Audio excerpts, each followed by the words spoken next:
বাংলাদেশের বর্তমান প্রেক্ষাপটে রাজনীতিতে জাতীয় পার্টি সরকারের সাথে মানে ডক্টর ইউনূসের সাথে কিংবা উপদেষ্টাদের সাথে দেখা করছেন, সেনাবাহিনীদের সাথে দেখা করছেন এবং তারা মিডিয়াতে এসে ভালো ভালো কথা বলার চেষ্টা করছেন।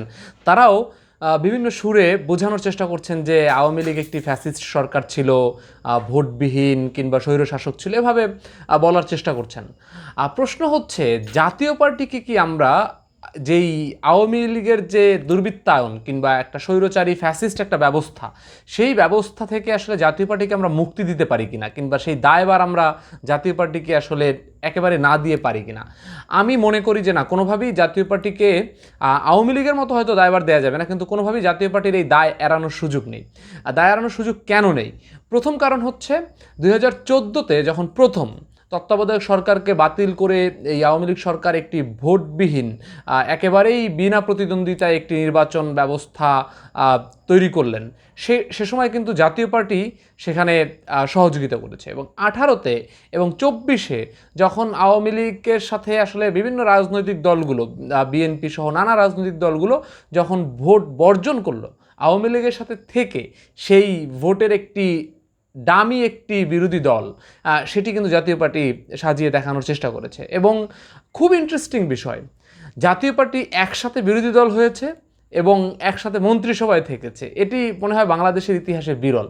তো এরকম করে যদি আওয়ামী লীগের যে স্বৈরতন্ত্র যে ব্যবস্থা, সেটিকে যদি বাঁচিয়ে রাখার ক্ষেত্রে জাতীয় পার্টি হেল্প করে, তাহলে আমরা কিভাবে জাতীয় পার্টিকে আসলে এই দায় মুক্তি দিতে পারি? দ্বিতীয় যে জায়গাটি, সেটি হচ্ছে, আমরা লক্ষ্য করেছি যে জাতীয় পার্টির যে রাজনৈতিক অবস্থা, সেই রাজনৈতিক অবস্থায় অল্প কিছু সুবিধাভোগী ছাড়া কিংবা একটু সুবিধার রাজনীতি ছাড়া তাদের কিন্তু কোনো রাজনৈতিক কোনো ম্যান্ডেট নাই।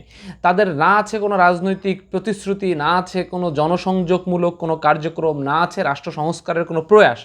তারা নিতান্তই আসলে শুধুমাত্র রংপুর অঞ্চল ভিত্তিক কিছু আসন তারা পায়, আওয়ামী লীগের সাথে তারা সমঝোতা করে এবং দেখা যাচ্ছে যে বিরোধী দলে থাকবে এরকম একটা মনোভাব নিয়ে আবার তারা আওয়ামী লীগের সাথে একসাথে নির্বাচন করবে, কারণ আওয়ামী লীগের ভোট সাপোর্ট তো তাদের লাগবে, এরকম একটা ব্যবস্থা। সো বর্তমান সময়ে এরা আবার নিজেদের ইমেজ রক্ষা করার চেষ্টা করছে। এরা হয়তো আবার বিএনপির সাথে একটু সুবিধা নিয়ে তাদের সাথে আলাপ আলোচনা করে আবার সংসদে থাকার চেষ্টা করবে। আমার কাছে যেটা ব্যক্তিগতভাবে মনে হয় যে জাতীয় পার্টির একটা গ্রুপ অফ পিপল, রাজনৈতিক মানুষ এদেরকে বলা ঠিক হবে কিনা, সুবিধাবাদী একটা গ্রুপ অফ পিপল, যারা শুধুমাত্রই নিজেদের কিছু সুবিধা আদায় করার জন্য সরকারের সাথে যখনই যারা সরকার আসে তাদেরকে সামহাও হাত করার চেষ্টা করে, তাদের সাথে লিয়াজু করার চেষ্টা করে তারা কোনোভাবে রাজনৈতিক মাঠে টিকে আছে। আমি যে কারণে জাতীয় পার্টিকে আরও একটি বড় কারণে দায় দিতে চাচ্ছি, এটি হচ্ছে যখন এই জুলাইয়ের গণহত্যাটা চলল, জাতীয় পার্টি এখন যদি মিষ্টি মিষ্টি কথা বলে, কিন্তু এই জায়গায় জাতীয় পার্টি এড়ানোর সুযোগ নেই।